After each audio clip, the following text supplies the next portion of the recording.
Hello, welcome to Industry AF. My name is James Frolio, joined by Tyler Boone, and today we are joined by our guest, Hoogie. Hoogie hails from Ontario, Canada, and he's been a stage manager and backline instrument technician, touring the world to 59 different countries with international acts like Lamb of God, Stained, Breaking Benjamin, Theory of a Dead Man, Sam Roberts Band, and Treble Charger for over 20 years. The bands he's worked with have placed dozens of singles on the Billboard Top Music charts, won multiple industry awards, appeared on countless television programs, including Jimmy Kimmel Live, The Tonight Show, The Late Show, just to name a few. For the last 9 years, Hoogie's been an integral member of Shinedown's touring production staff as Eric Bass is technician, the bass player for Shinedown. A widely popular band from the southern U.S., Shinedown has worked closely with Hoogie on their expansive world tours, and he's also worked as the guitar and bass tech, studio coordinator, and band assistant during the recording of Shinedown's last 2 studio albums, Attention, Attention, and Planet Zero.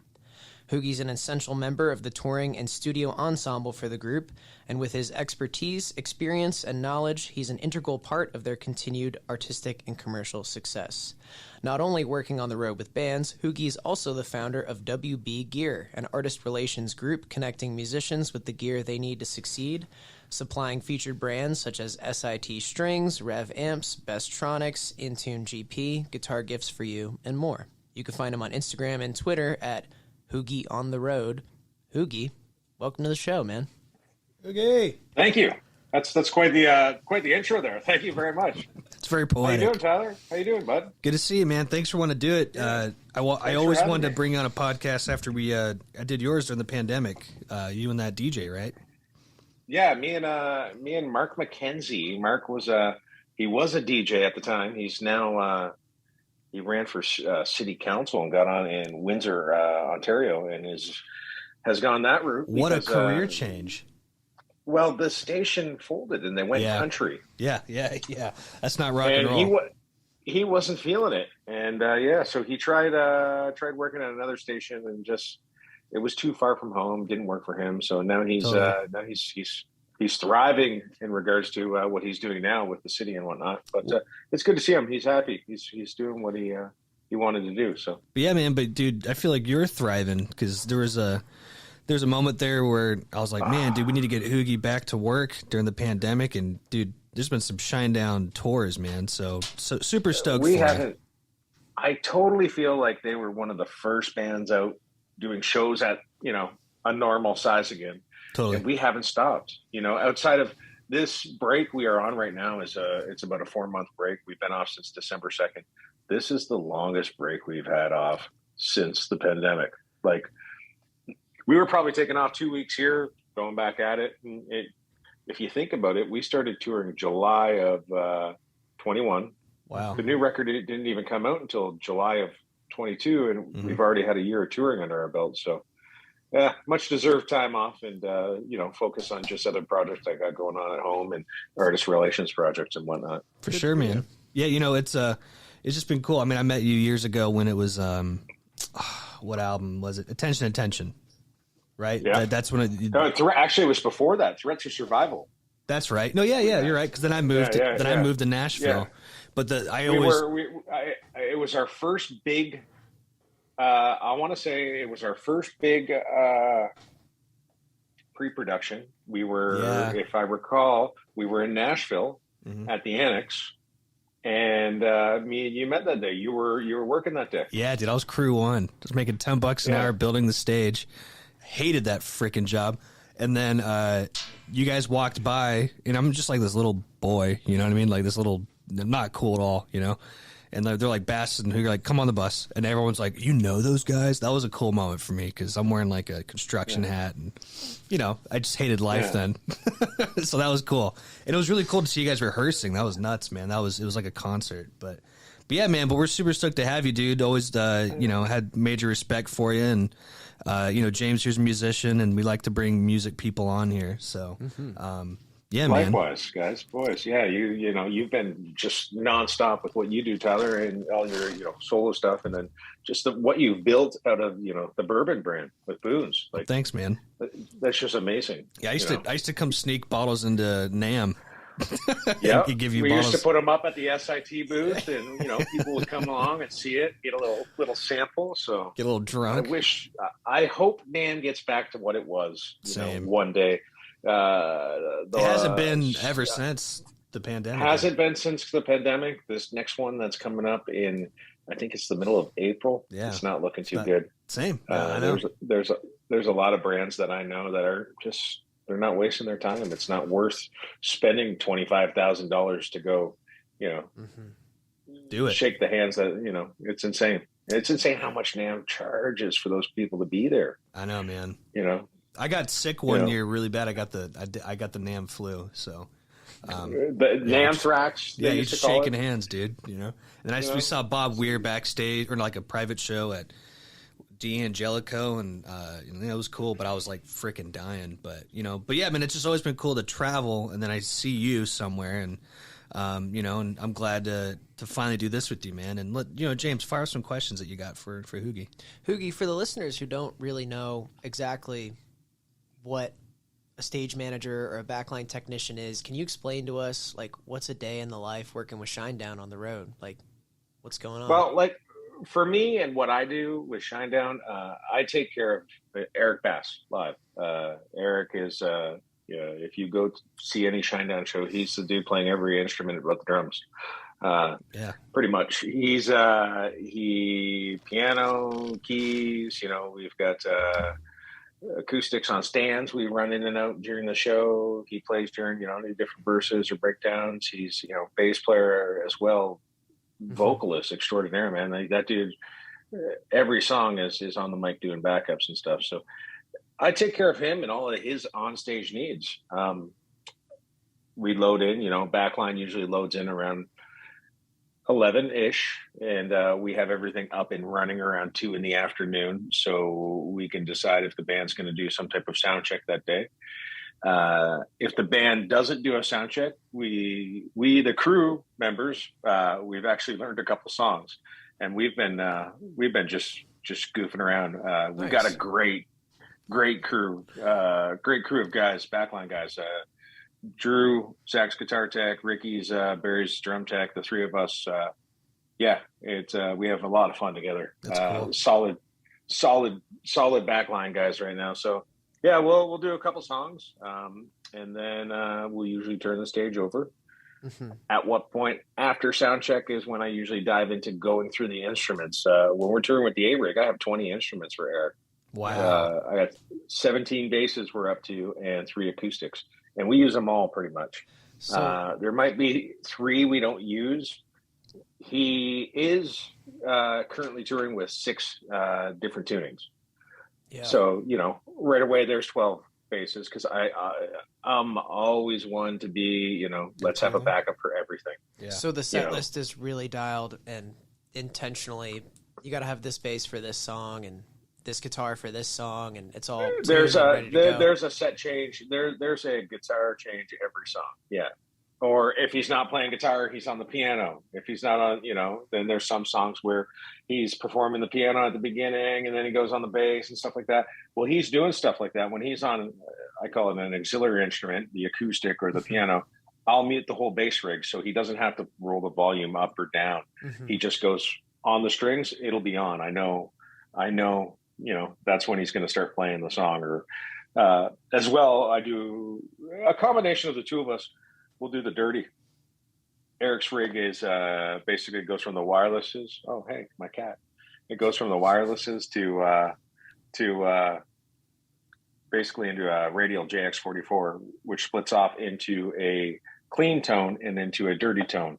And what Eric has done, and Tyler could probably even, studio wise, he's always done. He likes to run two different amps at the same time, especially on the heavier songs. So he'll run a guitar rig with his bass rig at the same time to just thicken up the sound instead of using a distortion pedal or something like that. We just actually turn on a whole nother guitar rig. That's awesome. So what a tone purist, Yeah, and he does that a lot. You've recorded with him. He's done that a lot in regards to my cat is very, very interested in That's what's awesome. going on.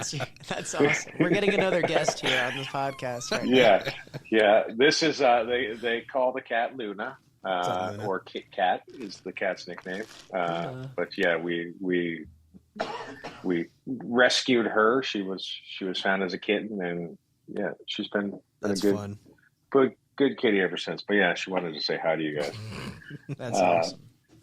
But so needless to say, I'll work on the bass and stuff after sound check, grab my dinner. Then I'll usually, take a break for about an hour, and I'll call the family, check in back home. Totally. And then we have a tradition with Shinedown called Doo-Doo. Doo-Doo? And Doo-Doo is an hour out of every show. So about 45 minutes before that, I try to go through every instrument one last time before the show and just check the tuning on everything. And totally. And then I go do this Doo-Doo thing. It's basically, if anybody's been in the core Shinedown or been backstage at a Shinedown show, an hour out, you'll hear basically the core crew and certain members of the band. You basically get a beer. And you stand in a circle. You take one deep breath, and then as loud as you can, you yell "do, do, do" at the top of your lungs, all in one breath.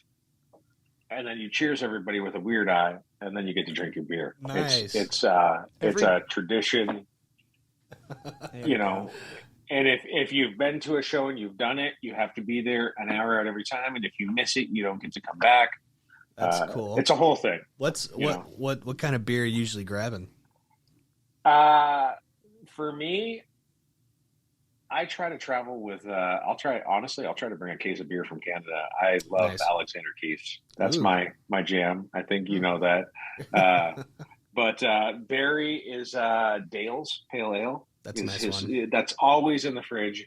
And then, like, usually there's a punter beer, like a Miller Lite or some type of a punter. Yes, some type of more affordable beer. Yeah, we have there for the guests. But nice. Yeah, so we'll do the doo-doo, and we do the big show, and then I'm nonstop during the show. Obviously, we do line check, and then as soon as line check's done, I try to get to the warm up room and break down my rig, so I don't have to do that after the show. He has a warm up room every day. Him, Barry, and Zach. Eric, as in him, Barry and Zach will get into a room and they jam, an hour before a show type thing to warm up a little bit. And after the show's done, it's straight to loadout. We got 23 feet, I think, worth of truck for backline. I was just about to ask if you guys are pulling a semi for all that gear. Oh, yeah. Oh, dude, last U.S. run, we had 7 trucks. In America, since I've been back with the band, I think 3 trucks is the minimum we can get away with. Yeah, I mean, you guys when traveling, because you've got an audio package, which is front house monitors. Doesn't Brent sometimes throw down on like pyrotechnics too? Well, yeah. So yeah, that's usually part of a truck. Then there's always a floor lighting package, no matter what. In America, we always tour with some type of floor lighting package. If we're doing a small 2-week tour, we won't travel with all the stuff you see in the air.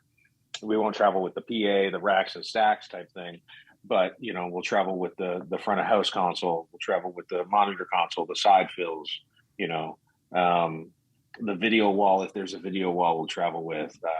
There's, like Tyler said, a few feet of pyro. We've had lasers in the past, It depends on what that production calls for. Last run, we traveled with a whole stage. a graded stage that's set up on top of the stage, and everything went underneath it. Yeah, all I remember the lights. It was like a thing. Yeah. Yeah. I saw you guys at the Wiltern, man. That was such a fun show too in LA. Yeah. That was dope. Yeah. And we could just I could just see you on the side just doing your thing. It was cool. The smaller shows are tend to be a little more fun for the guys because they're really close to the crowd. Yeah. The last arena run we did, the boys traveled with. We had a 20 by 80 foot stage. So wherever the normal stage was, this 20 by 80 foot stage started and went all the way through the crowd, through the arena. Wow. And so it was like basically the stage was 3-sided, and then where the stage normally was this video wall that would split open, and then Barry's drum riser drove 20 feet forward and stopped. That's cool. And then Barry performed there all night, and so we were walking, down the thrust to do guitar changes. Right, there was nowhere for dudes to hide between the songs. They were out there in the crowd the whole show. That's so cool. So yeah, it changes, man. It's we'll see what we're going to do this next run. The boys are going out in April. I think I leave March 21st, go to Nashville, work on gear for a couple days, and then we get into a room with the band and do rehearsal for a few days, and then we get into a room with the big production and do 2 days rehearsals with that. Cool. And then away we go. I think the first show is April 3rd, and we're out till May 10th or something like that for this first run of 23. Is it just the States? All America so far. Okay. There was, some talk of international stuff. We ended off. The last show we did was actually a Wembley Arena in the UK. The boys sold that. How was that? It was a great. It's cool, man. It's cool because like for me, I've been with this band on and off for since 2007. So the first time we were there, we were doing, 300 seat clubs. Yeah. But that's awesome to see the progress. Yeah. Yeah, and now here we are doing an arena, 10,000 people, like it's insane just to think, we went from, 4 crew guys to traveling with a machine to, It's a whole operation, man. I mean, Eric Bass is one of the hardest working dudes, and he's always just writing, just like Dude, insane music. He don't stop. No. He doesn't stop. And if he's not doing the Shinedown thing, he's doing something for himself. Yeah. And if he's not doing something for himself, he's doing something for you. Yeah. Or one of his other musician friends in Charleston, like he is, he's always, creating. He's always that beautiful studio. You've seen it. Yeah. I mean, he created that. We did that. You were there for the whole thing, right? When they were building it? For most of it. Yeah. So I got there November 2nd, I think it was, and I was there till Christmas pretty much. Have you seen it, James, the new studio? I've seen it online just because Eric Rickert, I follow him online. It's insane. By the way, shout out to Eric Rickert. Love that guy. Love Rickert. We threw him a surprise birthday party. You sent some pictures for the slideshow, and it was so freaking hard to get him out there. We're like, hey man, can you come to Tin Roof? Oh, I gotta record this band. And then I had to head the band and go, hey, you got to let him out early. And then he got out early. He goes, I'm just going to go home. I was like, can you please come to the fucking Tin Roof? And then eventually he's like, oh, is there a surprise birthday party for me? I was like, yes, dude, there's like 100 people here for you. It was so funny. Just show up already. Yeah. Yeah. Yeah. He's and like the last 2 records, it's been him and me, assisting these dudes and, with the, amazing, Doug McKean, who was in there, he would come in for the first couple of weeks, helping Eric get sounds and tones and everything. And then for drum teching, it was Mike Fasano, and that dude's legendary. He has worked with, everybody in regards to Gary Clark Jr. Nuts. The Guns N' Roses back in the day, right? Like, Matt Sorum, all of that stuff, right? Yeah. Well, it's Green Day. It's insane. Yeah. It's just been really cool to be part of that world slightly, because I used to, help out the studio and it just met some really cool, amazing people like you, man. So it's just a really cool world. Everyone's super nice over there. The Shinedown. For me, the studio thing just sort of fell on me. Like Eric, at the end of Threats of Survival, Eric's sort of like, hey, would you come down to Charleston and clean up a few guitars and help me out? I remember, man. Yeah, dude. Like, what else am I going to do? Like, you guys are going to go record a record, so I got to go find a bunch of other things, people to go tour with and figure out a new job. Mm-hmm. So, He's like, okay, we'll come down for a few weeks. So I go there, and me and my better half, we drive down. I go to check into the hotel, and they're like, oh, hey, how you doing? So it looks like you're here for a month. And I'm like, oh, okay. Well, I guess I'm staying a little longer than 2 weeks. Wow. And I ended up being there for 4 months. Yeah. Yeah, dude. It was insane. Yeah. The week before we went into the studio, or before I went down to help him prepare the studio, you know, he was a little like, I don't know. He was just, there was something bugging him. I'm like, what's going on? He's like, well, I got to figure out, like, you know, he's got this studio, but he doesn't have a staff around it to run it. Mm-hmm. He doesn't have people outside of Eric Rickert, you know, outside of Rickert, there's nobody else there. I'm like, dude, if you need help, if you need me to get coffee, like, I'm not just going to sit there and only tune guitars because I'm the guitar tech. Yeah.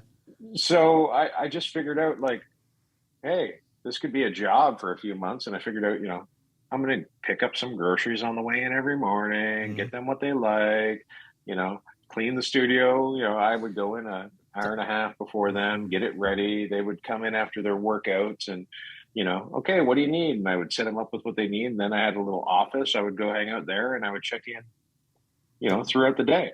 You know, it's kind of like when people think people make a record, it's like all rock and roll.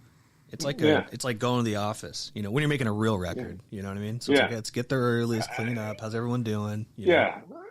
You know, they would roll in every day around noon was their start time. So I would try to get there every day around, you know, 10. I would try to, you know, 2 hours, clean up from the night before, fresh start, you know, pick up anything we need for the day. And then, you know, go about the day doing whatever. Every night around 6 o'clock, I would, you know, go around and here's what we're having for, you know, dinner tonight. Yeah. Figure out what we're having, order it, get it delivered, or go pick it up. If, you know, and we'd work every night till 11, whatever. Nice. Go back to the hotel. We did that 7 days a week for 4 months. I think we took 3 days off. Yeah. Was this the last record, Attention, or a different one? That would have been recording Threats of Survival. Attention. Oh, it was Attention? Okay. Yeah. That would have been recording Attention. That was the last record recorded in Ocean. Yeah, it was. Okay. You know, and then that's so cool. In the beginning, you hear the stomps and you hear this creaky old door. That was our door. It's so funny that sound was like engraved in my mind for years, you know? Yeah, because that place was there for 13 years, right? Yeah. Mm-hmm. So I was hanging around there for like 8 years. Yeah. Mm-hmm. If you were a rock fan or you were hanging out with Eric Rickert, you recorded there. You did something there, right? And then it was the summer of COVID 2000. Eric called me up and he's like, because he moved out of the studio, he knew he was going to, you know, build something, and he's like, I'm going to build something this fall. I'm like, sure, let me know. You know, he's like, I'm going to get you here. I'm going to have you help me, you know, because nothing was happening. We weren't touring. Yeah. You know, I was trying to figure something out. That summer I was helping a buddy just do concrete jobs just to get out of my house. I love my family. Yeah. But when you got 4 kids and a better half, you need to you need a little separation after a few months. That's funny. That's funny. But and then we flipped the house. We closed the day we closed on the house. It was September, and Eric called me up and goes, "How soon can you get here?" And I'm like, "Today." No, I like give me till November 1st. So I did all the demo stuff on this house that I was flipping. Cool. Got it to a point where I could get workers in. Then I went down to basically Charleston and started doing the studio. When I got there, he had the roof blown out of the garage already. Yeah, you guys built that place by hand. He had a game plan. Mm-hmm. So the very next day, me and Rickard went and picked up, I think, 200 2x4s and and we started walking around the place and building walls. And, okay, I want a wall this way, this way, this way. And, you know, we got the inside walls out, insulated them. And then guess what? We walked around and built another set of walls in front of those. Mm-hmm. And then I think it was 295 sheets of drywall me and Rickard moved into that place. Oh, my God. Between me, Rickard, Bass, because there's, on those main walls, there's 5 sheets of drywall before the outside. Yeah. I mean, they built a real studio. Yeah, like, you know? It's insane. And there's like, we used green glue. We went through 15 buckets of that. And it's insane. You know, that between that, the rock wall, everything Did you help everything build? we did. Did you help build the horse stable? I helped. We helped pull the wire through. Cool. He had the place built, and then so when we started recording the record, what Bass would do to relieve his mind and like step away, or if we were recording drums, he would go down there and he'd start pulling wires everywhere. It's the most beautiful barn I've ever seen. It's got chandeliers in it. Totally. Like it looks very nice. Is this all? They have Ocean Industries? Is this the studio we're talking about? Well, now it's called Big Animal. No, now the studio is called Big Animals, but they also have they have horses on site. 7 horses at a different location on the property. Mm-hmm. And she does that for a business, and the studio's there. And when Bass isn't doing his thing, Rickard's renting out the place and recording his stuff. So there's always somebody going in and out of there doing something. Yeah, no, beautiful property, beautiful place he has there, man. Right on the water. I mean, Big Animal. Yeah, Big Animal Studios. Yeah, Big Animal Studios. It's a little smaller than Ocean, but it's like the gear in there is just incredible. If Rickard's involved, I know it's high tier for sure. Mm-hmm. So I'm super curious about how you guys tackle a record. Like when you were started to do Attention, like are the songs all written already, or? Yeah, Bash and the dudes, they pretty much have, like, for instance, Attention. I think he went in with like 16 songs or something like that. Wow. And then I think they like work it through, and then they get a good feeling, and at a point narrow it down to about 12 or 13. Mm-hmm. And it was sort of the same vibe with Planet Zero. Planet Zero, they went in with 25 songs. Yeah, that's a lot. And yeah.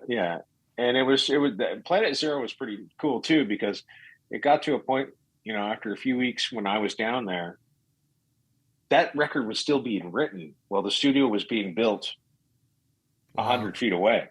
So Eric had he had probably like a 10 by 10 bedroom that he had turned into a small studio. Well, the big studio was being made. Totally. It's actually, if you've been there, it's the room that has all the guitars in it now. That was my office while they were recording Planet Zero, next to the drum room that Rickard has all his gear in. It's insane how much, any of these studios when you go to. Yeah, I got to record some guitars there. That was fun with Rickard, love. If I'm ever home, I'm like, hey, can I just come do something? Just, and he was so proud to show it off too. That was cool. That guy. Well, yeah, that's because it was all, Bass's brain power, and he knew everything he wanted. And it started off with the two of us. And then, do you know Matt and Kenny? Yeah. Mm-hmm. Those two guys, man, I think it was about 2 weeks into it. I kept telling Bass, I'm like, there's no way we're going to have this studio ready with just the three of us. Yeah, you need more people. In 5 months. Yeah. We need to hire some real carpenters. Yeah. Because, I love Rickard. He's not a carpenter. I'm not either. I'm great at organizing and keeping supplies coming and going and this and that, but I'm not a finished carpenter. Totally. So we ended up recruiting Matt and Kenny, and those dudes, man, they killed it. That's cool. They killed it. What was they gig local too? What was they had a band with Alan Price. Madam. That's it. That's right. Sorry. That was a band that Bass produced, I think, at least once. Oh, wow. Yeah, remember Madam? They were big. They got signed and stuff. They did some cool things.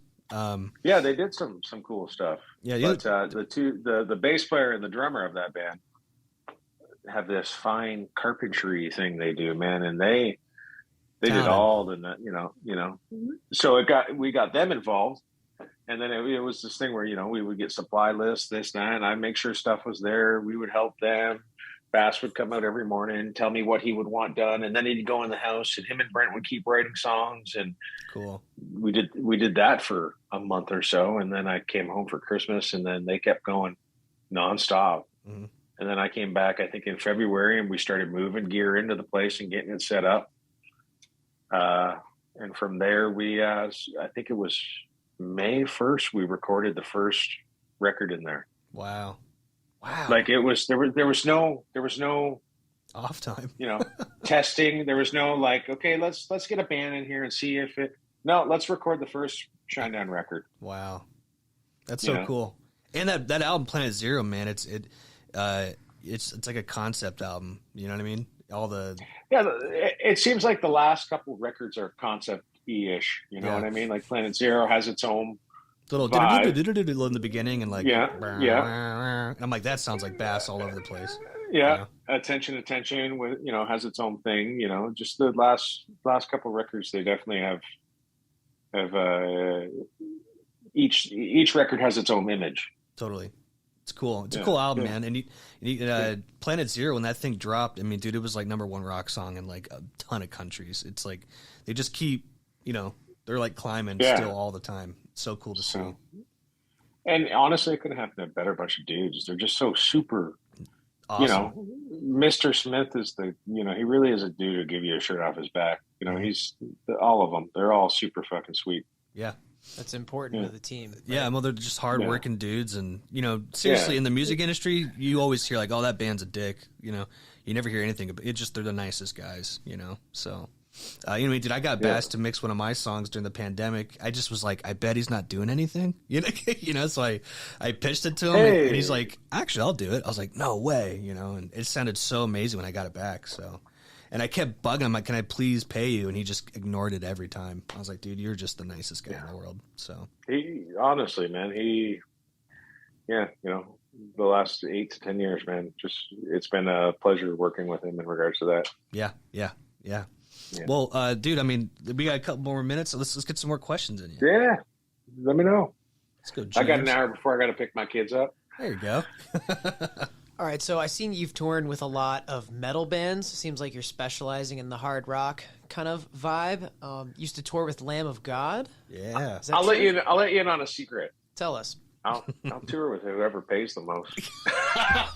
Well, it sounds like you're an awesome person to be on the Lamb team. Of God, the Lamb of God thing, man.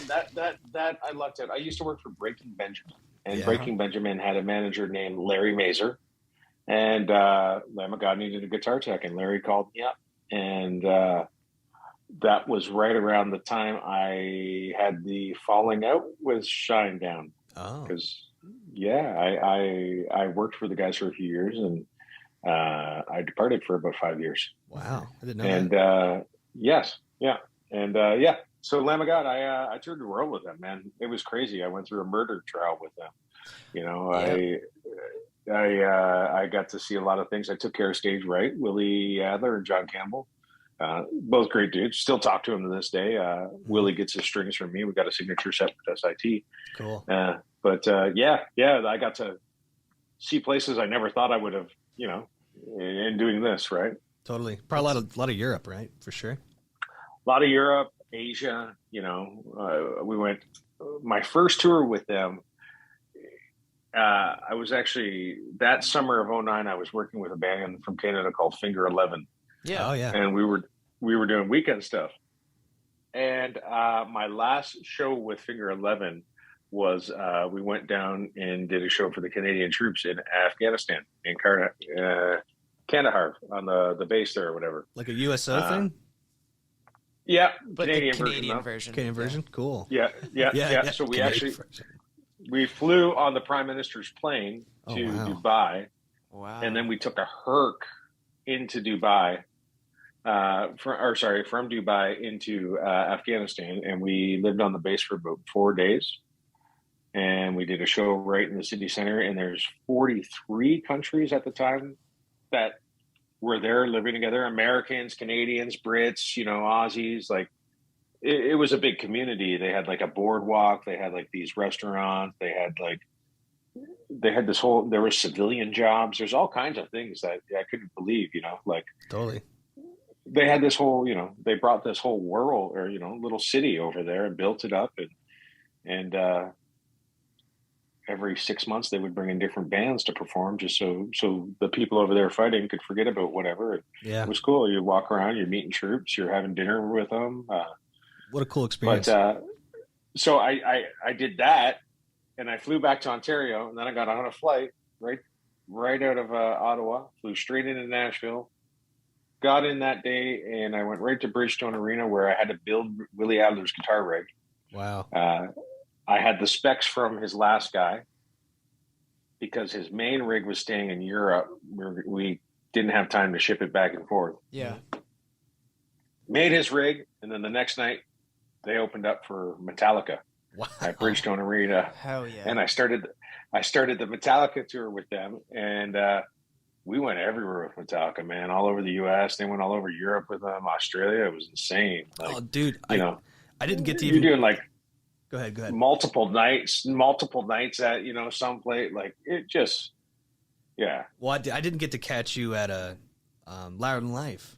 I was so bummed because me and James played Burn Beyond with me, and then we also sponsored Louder Than Life. And how was that? I mean, that's a cool fest. I mean, you probably didn't get to go out and do anything. You probably just played. Those festivals, everybody's like, "Oh, you want to headline the festival?" Everybody wants to headline the festival with the crew that works for the headliner. Yeah, because you're loading in at like 6 a.m. or 5 a.m. It's an all day. You gotta have this. You gotta have the stage turned over by 9 or 10. Yeah, you know, and then from there it's we're not on until what time? 9:30 tonight. I got 12 hours to kill. So you can only tape off your area so much before somebody tries to hang out, and yeah, you come up there and there's somebody just hanging out with their drinks on your rig. Come on, man! Can't stop. I don't come to your office. I don't drink at your law, sir. Yeah, bro. Yeah. So I'm curious, what was the wildest crowd? Like, which band had the wildest like energy in the crowd? I have a hypothesis it's Lamb of God, but it might be Shinedown. I was gonna ask you, man. Like the wildest crowd. Crowds overseas in Europe. Like, man, you ever make a festival over there? Like, yeah. I'm sorry, those festivals, they're next level, man. Didn't you do Rockham? Rockham Ring, Rockham Park, Download. I've That's done all those. Nuts. I've been fortunate enough, just to have at some point. Yeah, it's insane. Like for pre-COVID, you're going overseas once or twice a year, once in the spring and again in the fall. I always slowed down a little bit. I always hear like Europe that they're more like they're actually watching it. Like they're. I mean, I've never played there. It's not. They're not looking through their phone. They're not looking. Yeah, it's insane. The crowds over there, even at your own shows. That's cool. Weird, Japan, Asia, a lot of because those people they just dead stop in between songs, and they're listening to every word you say. Wow. And then the music starts, and then they're going off. That's cool. And then it stops, and then the whole crowd's just like crickets. Yeah. That's pretty interesting sometimes. Interesting. But so Europe and Asia go hard in the paint. That's what you're trying to say. Europe definitely goes hard. Asia, I still can't get over them just in between songs how quiet they are. They're just listening. That's cool. They're just listening. That's cool. Yeah, but yeah. Well, I always love watching your Instagram, Hoogie on the Road. People are just you have fans. You're like, there's Hoogie. And they're just they see you tagging or whatever, and they tag it. It's fun to watch. You're man. famous, Hoogie. Yeah, Hoogie on the Road. Infamous. Yes. Yeah. But no, it's fun. It's fun. It's neat to, go to these places and people. Hey, who am I? I'm some kid from, Chatham, Ontario, Tilbury, Ontario, originally, right? Totally. Yeah. But dude, I love what you're doing too with all these, these companies, Revv. You got your WB gear thing, SIT. The Revv stuff's killing it. I just realized, over time, different revenue streams, helps. For sure. It wasn't going to be a guitar tech my whole, life. Nothing to take away from that. Yeah. But the older you get, it's just nice to try to figure out other ways to make some other funds. You yourself, do with the Boones and whatnot. Yeah. But artist relations was a thing that sort of fell in my lap about 16 years ago. Started with SIT Strings. I kept bringing them bands, and they're like, "Well, what would you think about helping us, get more Canadian artists?" Started with, do more stuff with Canada. Yeah. And I said, "Why does it have to stop there? I'm touring a lot in the States." At that time, I was with the Dead Man, and rolling over with other bands and whatnot, like Breaking Ben and Stain. I started doing artist relations with SIT Strings, and then I worked out a deal with Intune Guitar Picks, who had something in place with Bestronic, so that sort of came hand in hand. And then just snowballed from there. More independent brands, Prestige Guitars. We've built up, obviously, with Eric and his signature model we did there, and then Revv Vamps. It was do you know Glenn Fricker? Yeah, I mean I don't know him, but yeah. Glenn Fricker, that angry little troll. You would know him for his YouTube things you don't hear in the studio, right? Yeah. Rule number two, your bass player's a useless cunt, right? There, you gotta watch that. He's got some great videos. But Glenn is a big Revv guy. We've got the Northern Mauler with Glenn, and cool. he introduced me to Glenn. Glenn introduced me to Derek, the owner, and it started out loosely. And it was about a year ago. They just said, "Hey, we want to offer you a position here as our artist rep." And I've been there for a year full time. It's been great. So cool. We got Taylor Momstein from the Pretty Reckless using them. 3 Days Grace is going to go out with the Revv stuff next to her. Oh, amazing. Asking Alexandria. They've got their fair share of YouTube guys that they work with. And you've sent me the Tube Screamer one, the noise suppressor, and then now the Sean Tubbs Tilt.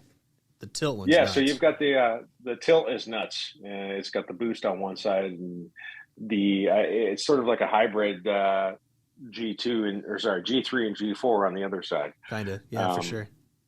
And then the G pedals are basically the channels of the amps, right? G2 is the green channel, G3 is the purple channel, and G4 is the red channel. So you can have just that sound in a pedal. Yeah. And the gate, the G8, it seemed to really taken off. We've got a lot of guys who are using that now. So I got that and Eric Sprague for the dirty side of things. So, well, dude, thanks for always thinking of me. You always send me amazing stuff. So, dude, likewise with the bourbon and having me on here on your show. Thanks for thinking of that. So, yeah, Hoogie, it sounds like you're actually propping up several major bands right now. So we appreciate you for keeping literally the rock scene alive and do what you do, man. No, man, it's just it's fun to bring a great brand or whatever to a friend, it's like bringing family together, right? Like, totally. Here, check this out. I've been using these guys. They're cool enough to let me introduce this to people, so let's do it. And, it's easy because I'm on these stages with these bigger bands now, so it's easier to go up to these little guys and being like, "Oh, hey, I see you got this on your pedal board. Try this one. Check this out. Yep. Let me know what you think." Yep.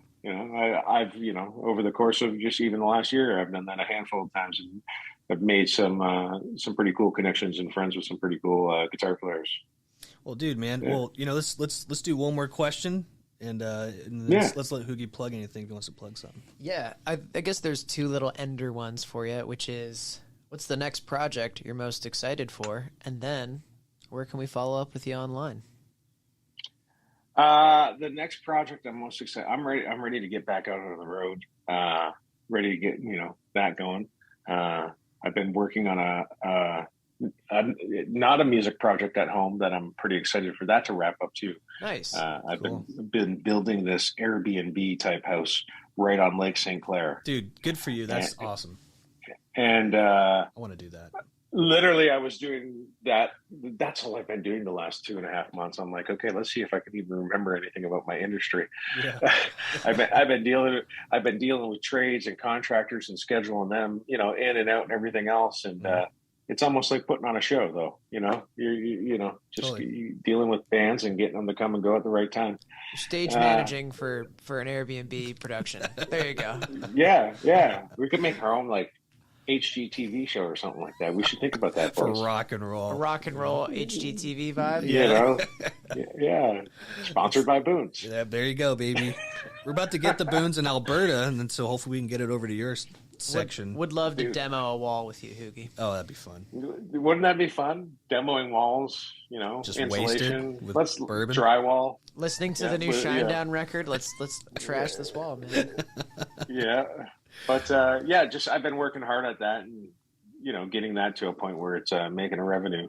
Cool. Because it's just costing me money right now. But good for you, man. That's awesome. That's really cool. So, and then Shinedown tour and just keep working hard with WB gear and what we got going on there with Rev and SIT strings. And I think in the next month we're going to release another new smaller brand in the world of cleaners and polishes and such. Nice. So, well, hey, dude, where can people find you?